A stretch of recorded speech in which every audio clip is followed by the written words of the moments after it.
The Spurs went from bad to mid to good so fast that they're probably the most unpredictable team in the NBA. So in today's video, we are going to be talking about how good can the Spurs be? What's their ceiling? What's their floor? How far can Wemby take them? Do they have the roster around Wemby to truly compete? So the first thing I want to talk about is honestly their playoff rotation, because they have a really solid starting nine. Starting five being DeArron Fox, Stephon Castle. They recently moved Julian Champagnie to the starting lineup, Devin Vassell, and they also have Wemby. And then off the bench, they have Dylan Harper, Keldon Johnson, Harrison Barnes, and Luke Cornett. One of the best first four coming off of the bench. They don't really have much depth after that. Like if any of them get hurt, it's going to be Carter Bryant, who's a rookie. And then they have Kelly Olynyk as their 11th man. Talent-wise, Champagnie and guys like Devin Vassell aren't that good, but they really fit next to Wemby. Cam, what do you think about the Spurs lineup? Do you think it's good enough to compete? And we can talk about eventually what their floor and ceiling is. How do you feel about their lineup? I really like their lineup. I think it's not the most talented lineup out of the contending teams in the NBA. When you look at the talent that they have in their starting lineup, they are outclassed by teams such as the Nuggets or the Knicks or a team like the Thunder. But fit-wise, around the superstar that Victor Wembanyama is, they have a perfect rotation to always ensure that he has a decently high-level guard in the game. I look at this lineup, and I'm not terribly concerned about them not having this solid 10th man. More of the problem would be if they had an injury to one of their starting forwards, or you know, like a Devin Vassell, a Keldon Johnson, someone where that void would have to be filled. One thing I don't like about this Spurs team, they have a guy like Wemby, the number one guy who should be taking some clutch shots. De'Aaron Fox should probably be taking the most clutch shots. And then they have Devin Vassell. I think Vassell's good. He plays solid enough defense, but in terms of like come clutch time or just throughout the whole game, I'm not sure how much he really fits. And it would be one thing if they don't have a guy like that off the bench, but they also do have Keldon Johnson off the bench, who you could argue has been better than him this season. And he's a guy who's pretty ball dominant. At least Devin Vassell isn't ball dominant. The second tallest guy in the starting lineup is 6'8". We have seen a lot of examples in recent NBA history where the power forward or like the small forward are 6'9", 6'10". I mean, we talked about the Nuggets with MPJ, Aaron Gordon, Chet starting at the 4 for the Thunder. They're either taller or they're bigger as a 4, and they really are running the small ball lineup with Wemby at the 5. I'm not saying it can't work out, but I do think we had this end of 2010s era where it was super small ball like that, even though Draymond is a bigger guy at 6'7" at power forward. Since the 2020s have started, we have kind of come back to the bigger lineups. So we'll see how it is next to Wemby, but that does really concern me. The problem is you can say small ball for the Spurs because they're running a smaller power forward. The Spurs run a lineup of guys that are all 6'4" and taller. Now, you may not have this high end of height at your power forward position, but what you do have is a very high floor of height and size at your Are we guard calling position. Fox 6'4"? He called himself 6'4". Stephon Castle, a bigger guard. Not super big, but has size to compete with a small forward if that is necessary in a switch. Devin Vassell is a 6'6" small forward, so maybe a little on the smaller size. But again, you they have a skinny team, because even Champagnie's a skinnier guy as well. They do have a bit of a smaller frame-wise team, but you can insert Keldon Johnson into any lineup that you want to get a little bit more size at one of those shooting guard or small forward positions. If they've got a good amount of flexibility in their lineup, and they have a lot of guys that can guard a lot of different positions. And when it comes right down to size, where guys are going to capitalize on their size the most is in the paint. And this is where I come to my second point. It really doesn't matter, this lack of size that they have, because they have Victor Wembanyama. Guys just won't go into the paint against him. So when you talk about larger players taking advantage of a small lineup that the Spurs might run out there, they're going to have a really hard time doing that, because not only is Victor Wembanyama a great defender around the rim, teams also have that in their mind. They're disincentivized from driving to the paint and finishing strong at the rim because they understand that Wemby is there. And whatever you want to say about NBA players not having fear, I doubt that there is a ton of fear, but if there's going to be fear of anybody in the paint, it is going to be Victor Wembanyama, and we have seen it a number of times this season where players will get into the paint and have what is normally an open shot or a shot that they'll take even if there's a chance of them getting blocked, and they simply refuse to take it because Wemby is there. I mean, his presence as it makes up for the height of the other players, which sounds kind of dumb to say. It's like saying, oh, he's so tall that it doesn't matter if no one else is tall, but it's everything that he brings defensively in the paint. It allows them to run this smaller lineup and not have to worry so much about giving up size at the power forward position. Yeah, he's a coordinated 7'5". That's something you literally never see. That's what makes him so good. That's the reason that the Spurs were 3rd in defense so far this season, and they're about 8th in offense. And the offense is going to be really interesting come playoff time. Teams are going to throw a lot of different looks at Wemby. A lot of people say that he needs to be more aggressive, and maybe he does, but I think what he really needs to do is make sure that the game is still slowed down for him, because we just saw versus the New York Knicks. We watched most of this game, and Wemby had like 7 or 8 turnovers. And I even wouldn't say it was because of these defensive schemes, but sometimes I think when the other team is on a run, Wemby does feel a little bit rushed. And that's something that is going to change over time. And he is only 21, 22 years old. But now is the time. I mean, this team is the second seed in the West. They are contenders. So the pressure is already on. And 99% of these number 1 overall picks don't have this kind of pressure, but he does. 8th in the league in offense is not that big of a deal. But when you have a 7'5" demigod like this, there is a reason they are even this low. And it's because this team kind of lacks the 3-point shooting that other teams have. They have Devin Vassell.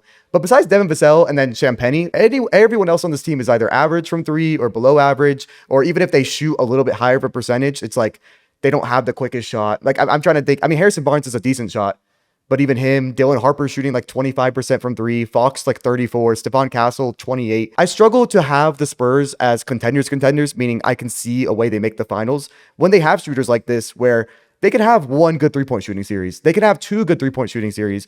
But I don't know if they can have 3. I don't know if they can have 4. And obviously, they don't need to have a great 3-point shooting series to win a series if their defense is like this, if they are cutting like they need to, if Wemby's making all the right reads, if Fox is as clutch as he can be. But that's a lot to ask for a team. Only one team from the West can make the championship, and they are going against a lot of good teams. I do love your point about Wemby being in the paint and how intimidating he is and all that, but that's why I do think this specific team is a very matchup-based team. The Timberwolves, the way that Gobert defends is very similar to the way Wemby defends. And I think if Wemby's going against Gobert and the Wolves, the Spurs match up really well. And I would easily have them winning a series.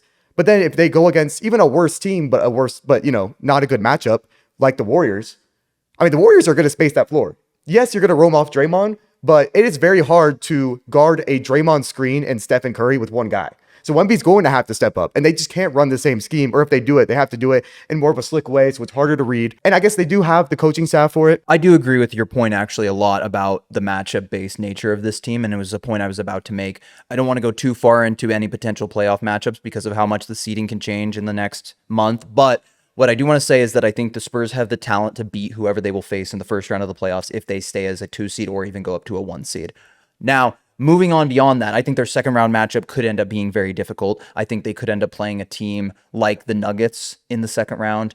I'm not as concerned about the Rockets or the Timberwolves from a matchup perspective, but I also do want to give Ant his props because out of those 3 teams I just mentioned, Ant might be the player most capable of taking advantage of the Spurs defense because as great as Jokic is, and Jokic is a great player, Wembanyama will be matched up against him for a majority of that series, and I do think that will limit Jokic in some way or another, especially in his passing, actually, because of how long Wemby is. But the reason I have confidence in the San Antonio Spurs as true contenders, even if you want to say that they could face a really tough matchup from a team that scheming-wise matches up better with them, even if the talent is less, is that this team is designed to beat one team and one team specifically, and that is the Oklahoma City Thunder. This team is specifically designed to match up with the Thunder and beat them. Now, you can say that a team can't just be a contender based off their ability to beat one team. And you can also say that those matchups happened early in the season. They were within a 2-week span. And maybe there isn't enough of a spread out sample size for us to say that the Spurs are truly the best matchup for the Thunder. The Oklahoma City Thunder are not a good 3-point shooting team. They are a okay 3-point shooting team. Now, you do have guys like A.J. Mitchell and Isaiah Joe, and now Jared McCain, who are really good 3-point shooters. And the addition of Jared McCain will be significant come playoff time. But when you talk about teams that struggled to space the floor and still had an extreme level of success, that's the Oklahoma City Thunder in the playoffs last year. The OKC Thunder do what the Spurs do. They just do it better. Exactly. So a playoff series is really going to come down to 2 things. Number one, can the Spurs defend the 3 well and continue to have timely defense against the guards of OKC as they did during their successful regular season matchups this year?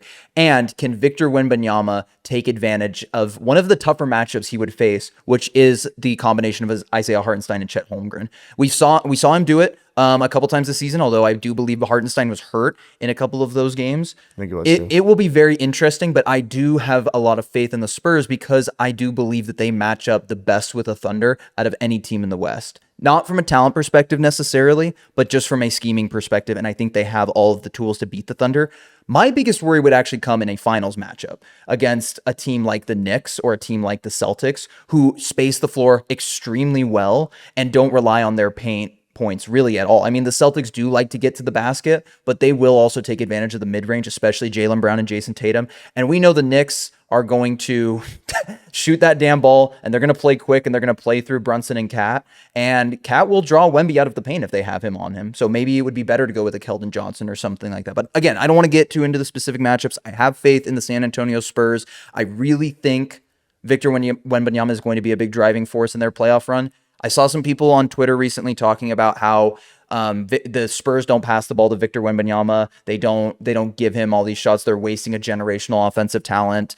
And this was in reference to the game they just had against the 76ers where he only took 5 shots. I know you, even because you have him on your fantasy team, were a little frustrated at his lack of scoring. It's the fantasy playoffs for us. So yeah, I'm pretty frustrated. So that makes sense, right? And of course, as NBA fans, we want to see Wemby score 30 points a game. We want to see him put up generational numbers and show us that the talent we see on the floor is translating to the production on the box score. But we need to stop box score watching a little bit, because what Victor Wembanyama is doing is still highly impacting winning, even if he's not scoring. That is the greatness of Victor Wembanyama, is he can be the best player on either side or both sides of the court in every single game of the season. While I agree with you, come playoff time, that does have to change. And I do think it will. I think right now he is okay with taking a back seat and not scoring all the time. He is okay with playing team basketball. Once it comes to the playoffs and defenses tighten up a little bit and you're playing better defenses and generally better perimeter defenders, Victor Wembanyama is going to take over. Victor Wembanyama is going to have a playoff run that I believe will show us that he is the future face of the league definitively. And I agree, this should be about Wemby, this playoff run. But one thing I do want to say is the pressure is on DeArron Fox. You have been a number one your entire career, and we've been blaming Sacramento. We've been blaming the Kings GM and all of their front office for not giving you enough help. De'Aaron Fox now has enough help. This season, he has not been as good as he was a couple years ago, and he should be the Chris Middleton to the Bucks Giannis. He should be the guy taking all of the clutch shots with every advantage that Wemby gives him. Because Wemby, anyone who's guarding Wemby, it is a mismatch. So they should be putting so much pressure on him that De'Aaron Fox needs to be a tough shot maker. There should be not that much pressure on Stephon Castle. He has been great this regular season, and I do want him to elevate in the playoffs, but he is a second-year player who just can't shoot the ball very well and all that. De'Aaron Fox, you are a tough shot maker. If they're playing the Thunder, you can't play as well as Shea. That's just not going to happen. But you have to be putting up as many shot attempts as him, similar amount of production. Like, all the pressure is on him. Because what other player is really going to give you the stats? Now, I know come playoff time, the scores might go down or the scores might go up, whatever. De'Aaron Fox needs at least like 20% of the team's buckets. I do want Wemby being the number one guy, but Wemby needs to be more of a hub, like I was saying, with the less turnovers and all that. And he should be hitting players for assists from all the advantage he's creating, but it really should be on De'Aaron Fox. I just want to say that I do believe in De'Aaron Fox, honestly. I think that in that series against the Warriors, while he did struggle at times, he had a hand injury that affected his performance. And when he did not have that hand injury, he was cooking them. He was really cooking that Warriors team. He had 40 in game 1. I can't remember exactly when he hurt his hand. I think it was game 3, maybe game 4. From that point on, he struggled a little bit more in the series. De'Aaron Fox is a guy that I believe will perform come playoff time. He's not afraid of the moment. He won Clutch Player of the Year for a reason.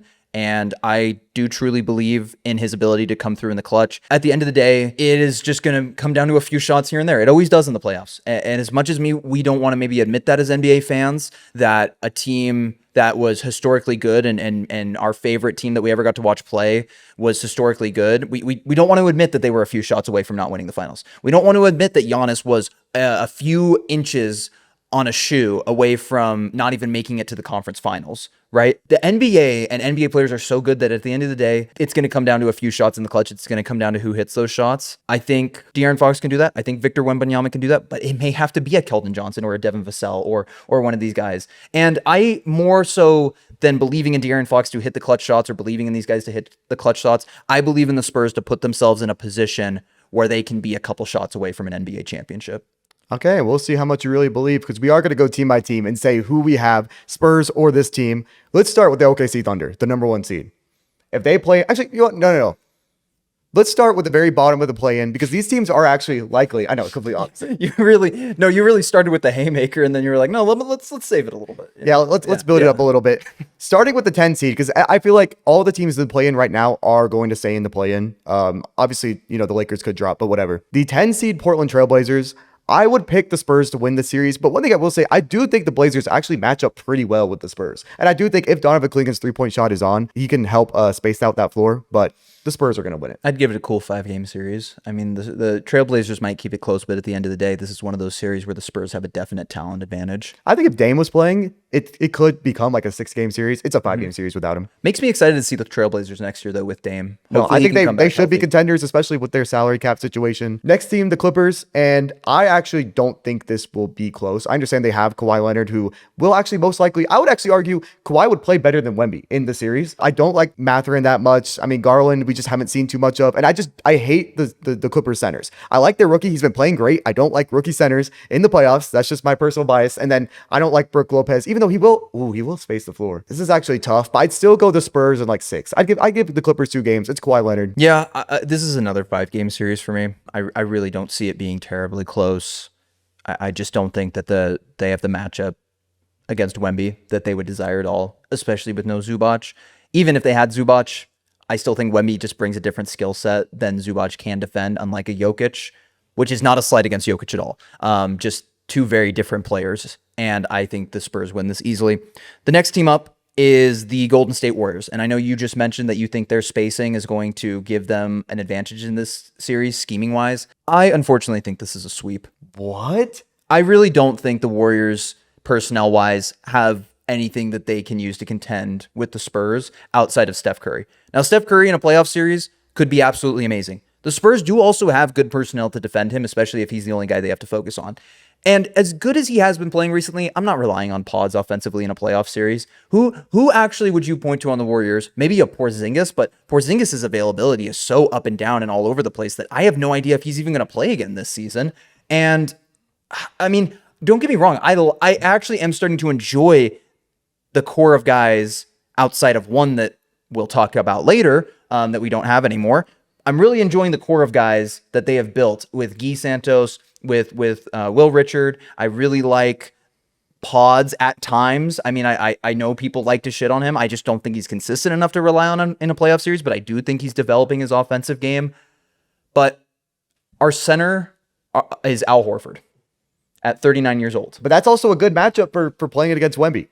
Horford can shoot that thing, and he will shoot that thing. It's not even about if he makes it or not. Him just being that threat will keep Wemby out of the paint. And I do think that Stephon Castle and the Spurs have an amazing defense. Obviously, they're 3rd in the league. But I think they're very heavily reliant on guarding ball handlers. And this whole, like, the Stephen Curry motion offense will be a killer for them. Like, Stephon Castle, like, they're going to have to switch off of Curry. And I do think, guys have shown good defense, like a Fox, like a Champagny, like a Devin Vassell. But ideally, you want Castle on Curry, and he can't chase him for that long. Trust me, Corby. Steph Curry is absolutely incredible, and I think he will still put up an incredible performance in this playoff series. The Warriors just don't have a lot offensively. Regardless of what you want to say about Al Horford spreading the floor, regardless of what you want to say about Brandon Pajemski, regardless of what you want to say about anybody on that team, there is only one guy who I would trust consistently to go get a bucket on his own, and that is Stephen Curry. And when it comes down to playoff time, yes, the Warriors system works, but historically, it's worked when you have Klay Thompson and Jordan Poole also on the court. There is no Klay Thompson. There is no Jordan Poole. There is no Andrew Wiggins. There is no Chris Paul even. There is no, Jimmy Butler. There is nobody else that I would truly look at and say, in a half-court set, I trust you to get a bucket. Do I think Pods can have a great offensive game? Sure. Yeah, I think he can. Do I trust him in the half-court set to go get a bucket? No, I don't think you need to trust him, though. If Steph could create a 4v3, then that's all you need. And I think all the Warriors guys complement Stephen perfectly to play that 4v3. Compliment versus inability to do other things on the court is a different thing. All they have to do is make the right read, and that's what Steve Kerr cares about, clearly, because of the trade that we're talking about in the next video. I would take, this is why I have the Spurs in 7, because if Porzingis does not play a single game, or if he's like hurt for some of the series, playing through an injury, whatever, then I actually have the Spurs in probably like 5 or 6. If I know for sure I'm getting 7 games of Kristaps Porzingis, I'm taking the Warriors in 7. I think the veteran, I think all of the playoff experience that Draymond and Steph have, I know, like, obviously Draymond isn't that good of a basketball player, but come playoff time, he is a smart player. He will win you the series. Now, he's not going to win you the series if Steph is not on the court. But if I know Steph's on the court and I know Porzingis is on the court to space that floor, and I know that their backup center is Al Horford, and they can go to Draymond Green at the 5 if necessary, because you can't sack off Draymond Green. He's too good at screening and doing that dribble handoff with Steph. I like the Warriors winning the series. This is a matchup-based team, in my opinion, and they match up so well, and they have the best guy on the floor. Come playoff time, I'm trusting Steph more than Wemby. With Porzingis. So if I'm saying I'm getting every game of the series with Porzingis, So that's why I'm still taking the Spurs. I'd say Spurs. Because that's a safe middle ground. I'd say Spurs in 6. So we have the same prediction. But you're saying with every game Porzingis have, you still have the Spurs in 6? If Porzingis plays every game, I've got Spurs in 6. If Oh, okay. Porzingis has his availability pattern that he has right now, I have Spurs in 4. So you have a middle ground Spurs in 5. Okay. Yeah, he's the Warriors fan, but I'm the one picking the Warriors.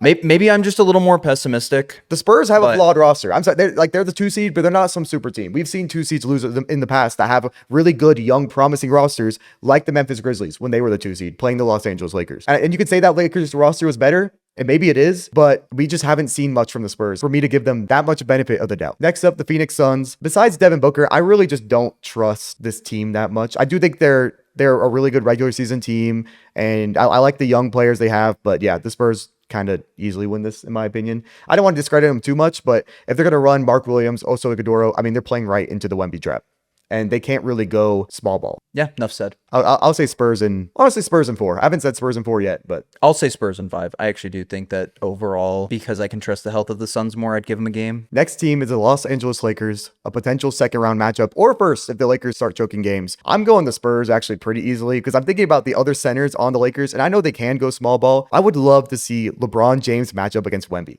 Like, could Wemby take advantage of LeBron being on him? Because Wemby just isn't that strong. LeBron still at age 41, 42, however old he is still so strong. However, with that being said, yeah, DeAndre Ayton, I'm not trusting in a playoff series. Even overall, the Lakers defense is not very good. And I think the Spurs play so good on both sides of the ball that I'm going to pick them. No one's checking DeArron Fox. They might be like smart enough with JJ Redick and LeBron and all that to scheme around Stephon Castle, being such a not good 3-point shooter. But through a 7-game series, it's going to be the Spurs. I'll say Spurs in 6. You know what? No, I'm going Spurs in 5. If the Lakers last year lost to the Wolves in 5, then it's going to be the same thing with the Spurs. I like the logic of using last year's Lakers teams to compare to this year's Lakers team because they are quite similar. There's one big difference, and that is Luka Doncic is in better shape this year and is playing better this year. I think this is one of the only matchups where I would not say Wemby has the best chance of being the best player on the floor. I think Wemby could be an incredible player in this series. I think the way the Lakers play, which is very much organized around Luka Doncic, the Lakers play a very interesting style of basketball.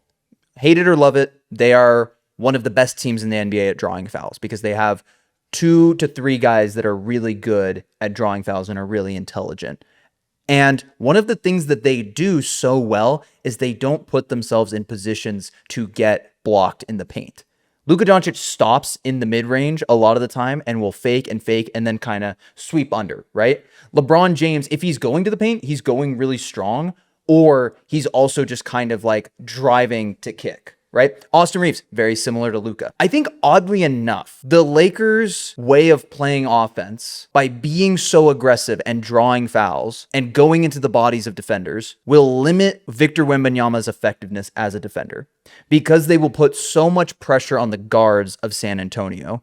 And they might get De'Aaron Fox and Stephon Castle into foul trouble, which then causes guys like Dylan Harper to have to play more meaningful minutes. I think Dylan Harper is a very good player.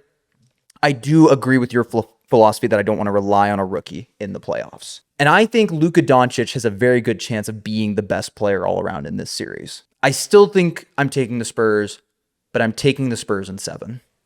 I mean, that's very fair logic, but yeah, the Lakers defense is that bad where they have to be able to take advantage. The Spurs have to be. Also, we saw last year, again, it's not technically the same team, but we saw all of the Lakers starters play 48 minutes. Or maybe not 48 minutes. The entire second half. The same thing could happen. And I still think that's very stupid. And you're wearing down your players. LeBron, especially because of how old he is. But then even the younger guys, I don't think can play that much. So to address the defensive concerns, yes, the Lakers are a very poor defensive team, even though they have guys like Marcus Smart and LeBron James who are very intelligent on defense. And a guy like Austin Reeves who genuinely, Austin Reeves just plays solid defense. Like, he just plays solid to good defense. We watched that Pelicans game that they played recently. There were so many times where we would pause the game, and it's Marcus Smart and LeBron yelling at DeAndre Ayton, or maybe Marcus Smart is trying to get Luka somewhere, And Austin Reeves is just chilling on his man. He's just doing exactly what he's supposed to do. But defensively, the Lakers have a lot of liabilities. I'm going to go to the shooting now. While I think shooting doesn't matter so much in a series against the Oklahoma City Thunder, where both teams are not these high offensive powerhouses, I think it matters a lot more in this series. And I think the Spurs' ability or inability to hit their shots will dictate this series. And I just think playing the averages, the Spurs have not been a great three-point shooting team this year. And even if the Lakers give them wide open looks from three, they might not be able to capitalize on those the way another team will. Next up, the Denver Nuggets. I'm going the Nuggets in like 6. I do think Jokic could probably do a very good job of getting Wemby in foul trouble. They have Jamal Murray, who I'm going to trust more than De'Aaron Fox in the playoffs personally. Even the rest of their guys, they have Christian Brown, who's a great defender. They have, hopefully, Cameron Johnson, finds a shot, but even if he doesn't, they have a guy like Julian Strawther, Tim Hardaway Jr., who could just randomly catch fire. They have Peyton Watson, who was great before his injury. So when he comes back, he'll be solid. Aaron Gordon solid. They just have an overall solid roster. I do trust Jokic to take advantage of being guarded by Wemby, because Wemby's not this perfect defender or anything. And I don't trust Wemby, honestly, to really score on Jokic, which sounds crazy because I am pretty vocal about Jokic not being a great defender. But I think this is specifically a very good matchup. And Jokic is such a good rebounder. He's going to out-rebound Wemby as well. It's Nikola Jokic. Jokic is a better player than Wemby, and I think this overall, the rest of this Denver Nuggets roster is better than the Spurs roster. The only thing I do think the Spurs are going to be better coaching-wise, but Jokic is a coach in himself. He's going to make the right plays. I trust Jokic personally. I mean, every single series that he's lost in the last couple of years has gone to 7 games, has been very, very close. It's a really good team, and the Spurs just don't have the experience to match up with them. I'm also going to go Nuggets in 6 because as much as I don't want to give him credit for this, and as much as it has come to light recently how bad this sort of epidemic is for Jokic, his ability to flop and draw fouls is second to maybe none, maybe Shea. They're like the top 2 guys in the league at doing that in a lot of ways. Victor Wembanyama is a young player. Now, he is mature beyond his years. He plays basketball in a way that is wise beyond his years. This will be his first playoff run, and very easily I could see Jokic taking advantage of a loose arm here, a misposition of the body here. All of a sudden, Wemby has 3 fouls with 7 minutes to go in the second quarter. And once Wemby goes off the court, I just Luke Cornett on Jokic, like it's just going to start. Also, Jokic is going to draw Wemby out of the paint. Like that's another team that's going to do that, and you can't roll him off of anybody. Maybe like a Christian Brown, but even then, Christian Brown is such a good backdoor cutter and such a good cutter in general that roaming off of him is dangerous because he could easily take advantage of that in not the shooting kind of way, but in just getting the basket. And Jokic's vision is obviously incredible. Yeah, so and Brown has that vertical leap. He's going to be dunking it. It's not like he's going to put up some sorry layup that Wemby can block. No, like he's going to be right at the rim, jump all the way up, just vertically, and dunk it. And the thing is, like in a matchup of top 2 players, I think Wemby and Fox match up really well against a lot of teams. I think the Nuggets win that second matchup. I think Wemby and Jokic could be close. But I think Jamal Murray is going to be better than De'Aaron Fox in a series like this. So then it becomes, well, how well can Stephon Castle play? Can Stephon Castle play better than Aaron Gordon, who's a guy that has constantly stepped up in the playoffs? Can, Devin Vassell knock down shots? I think the biggest question mark for the Nuggets really is Cameron Johnson and if he can actually produce at any type of a level in the playoffs, because he hasn't been producing at any type of a level recently in the regular season. Overall, though, I do like the Nuggets. I like their experience. Unfortunately, I don't like it, but I think Jokic's ability to draw fouls and put Wemby in foul trouble will play a role in a series like this. And Jamal Murray is that guy in the playoffs. So I have a hard time betting against the Nuggets ever when it comes to a playoff series where they're not at a disparity matchup wise. Next team, Minnesota Timberwolves. While I actually said it is a really good matchup, you know what? No, I'm going to go Spurs in 7 versus the Wolves. The Spurs match up really well, but I think the Wolves will push it to 7 because of how good of an overall roster they have. But it is just the fact that how much do you trust, and I know they just made the conference finals, how much do you trust Julius Randle in this kind of series? One thing I will say is Julius Randle should dominate in the series. He should, because he's going to have one of Champagnie on him, Devin Vassell, Harrison Barnes. Like, he's going to be way stronger than anyone he matches up against. And that's going to do his thing. The only problem is Gobert's going to be on the floor. And the Wolves are best when Gobert's on the floor. But I just think it makes Wemby's job so much easier, especially because not only does Gobert have no bag and he can only dunk, but if Wemby's just putting up a little bit of a contest, Gobert's not dunking on Wemby consistently. Like he is going to struggle in that series. I do love the Wolves personnel, and I think there's a reason it goes 7. And obviously, there's a way the Wolves win the series, but I trust Wemby. I think Fox can be. I mean, Ant's probably going to win Clutch Player of the Year this year. Fox was Clutch Player of the Year 2 years ago. So clearly, Fox can do some things in the clutch. I'm taking the Spurs very barely. I think this is one of the most exciting perspective series for me. Watching Ant and Wemby match up in the playoffs would be absolutely incredible. Two competitive ass dudes. I would love to see that. I think this is a very close series, as you do too. I think that the Spurs personnel and Timberwolves personnel counter each other very effectively. I think the Spurs have guards that are great at getting to the rim and great at getting past their defender. I think the Timberwolves have perimeter defenders that are really good at keeping guys in front of them and playing really solid defense. The matchups of like DeArron Fox and Stephon Castle against Jaden McDaniels and Anthony Edwards will be really interesting to watch. Ayo Dosunmu has been a great addition to the Timberwolves. Dante DiVincenzo is one of the most efficient and effective players in his role in the league as a pure three-point shooter. This is hard for me. It really is hard because I do think that the Spurs are the better team overall. But I think I'm going to take Timberwolves in 7 in this series. Because I think purely the fact that the Timberwolves have so many good perimeter defenders will make it hard on the Spurs guards. I think Wemby doesn't bring the ball up the court enough for it to just be a non-issue in the series. Because their guards are often feeding Wemby in the post or feeding him in certain positions. Now, you could have Wemby start to bring the ball up, and maybe that changes the series. It's just not something I've seen the Spurs do a lot this year. I don't want to see that. And I have to figure there's a reason for that. So, watching how the Timberwolves would be able to put pressure on the Spurs guards with the combination of Anthony Edwards and Jaden McDaniels, how the Timberwolves could also have such a great offensive punch off their bench in Bones Highland and Ayo Dosunmu. Ayo Dosunmu is probably going to be the more consistent of the two. Bones Highland, box of chocolates. You don't know what you're going to get, but you could easily get an efficient 20 from him off the bench in 2 games of that series, and that could be all the difference. And as much as I don't want to fault the Spurs bench because I do like their 9-man rotation, the Wolves bench just offers a little bit more, and I do think that also swings this series in their favor. You know, one matchup I actually do like is Julius Randle guarding Wemby, and then like Naz Reid guarding Stephon Castle. Because you're gonna roam off Stephon Castle a little bit. I am not trusting a Castle 3-point shot. I'll be honest, in the playoffs, I think a Castle 3-point shot might be a turnover. So that lineup though, Rudy Gobert's not on the court. My only problem with that is roaming off of Stephon Castle. If he's found, he is so quick and explosive that he could just easily get by Naz Reid, and then Julius Randle is not the rim protector that Rudy Gobert is.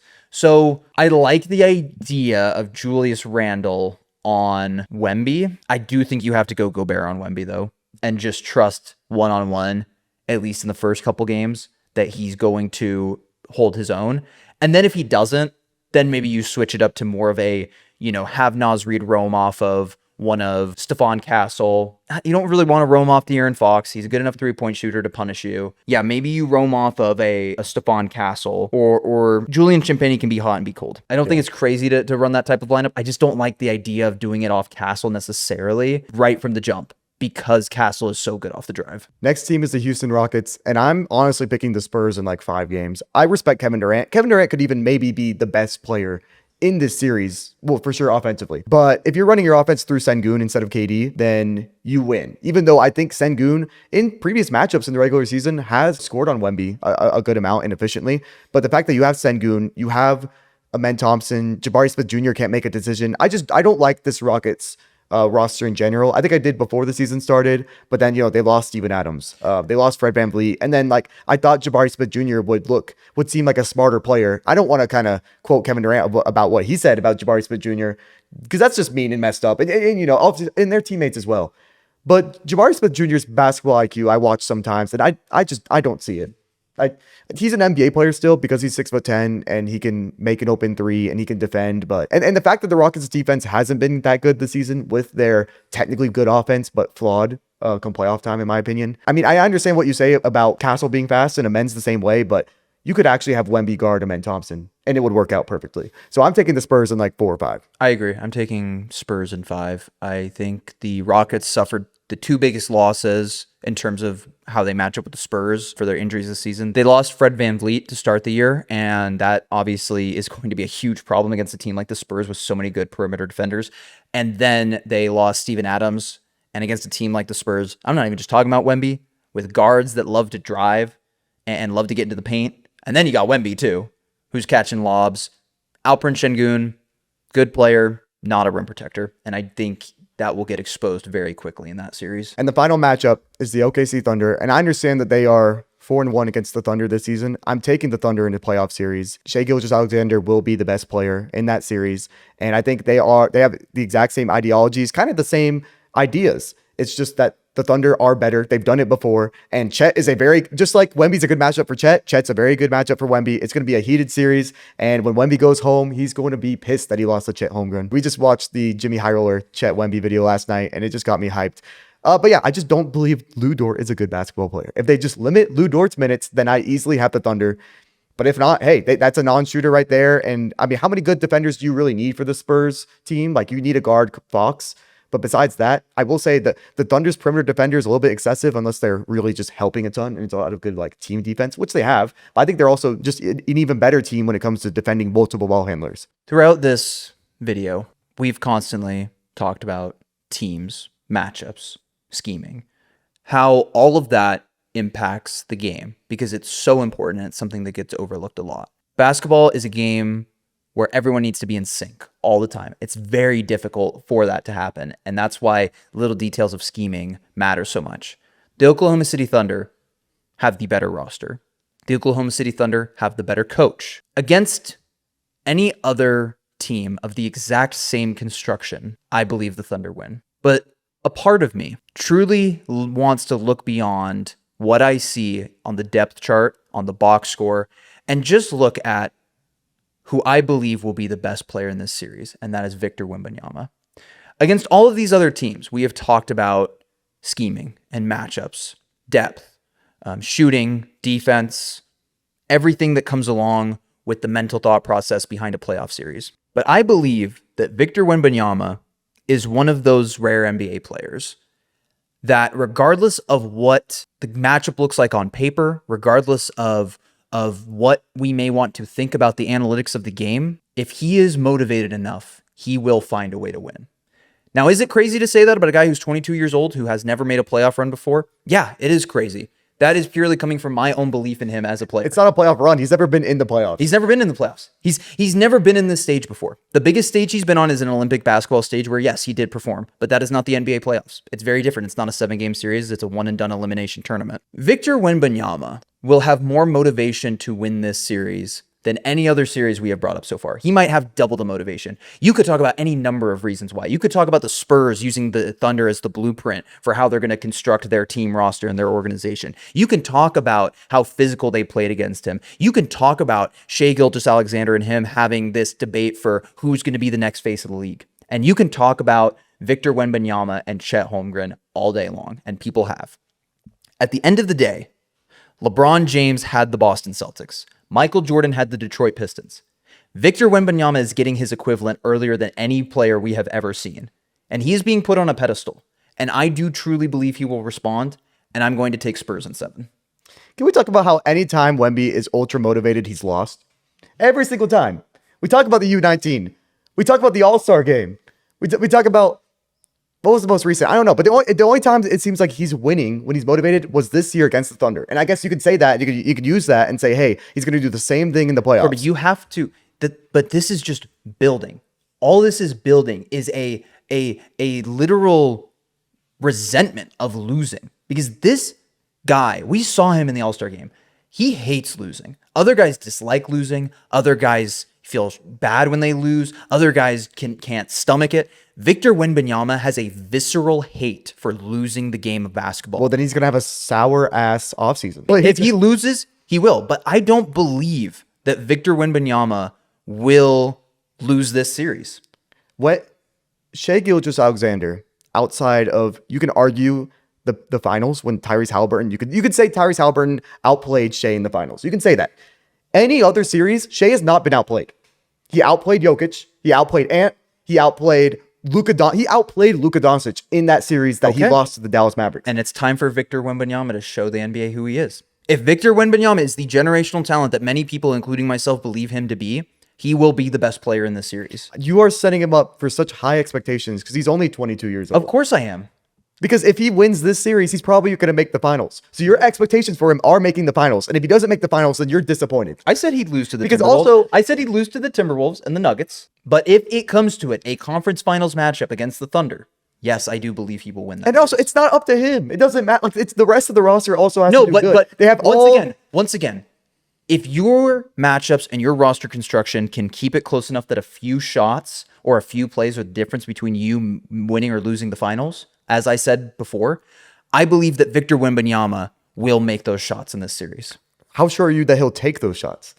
100%. Take those shots. No, this is the one series where I would say without a doubt Victor Wembanyama will be taking the big shots. De'Aaron Fox is getting clamped this series. Stephon Castle is getting schemed around. Like, it's just this roster is not good enough. Even if Wemby outplays Shea, that's not going to be enough because then you have Chet. Chet's also going to be motivated. He's going to be doing good. He's not going to play as well as Wemby. He's going to get technically outplayed by Wemby, but he's going to do enough where because he isn't the 1A guy. That's Shea. Then you got J-Dub. Then you got Chet. Then you got McCain coming off the bench. Let's be real. I like Keldon Johnson, but in a series like this where the Thunder have so many good defenders and rim protectors, Keldon Johnson isn't getting that off. Maybe Devin Vassell can. You know who we've underrated this entire time? You might clown me for this. Harrison Barnes. Oh my God. Harrison Barnes.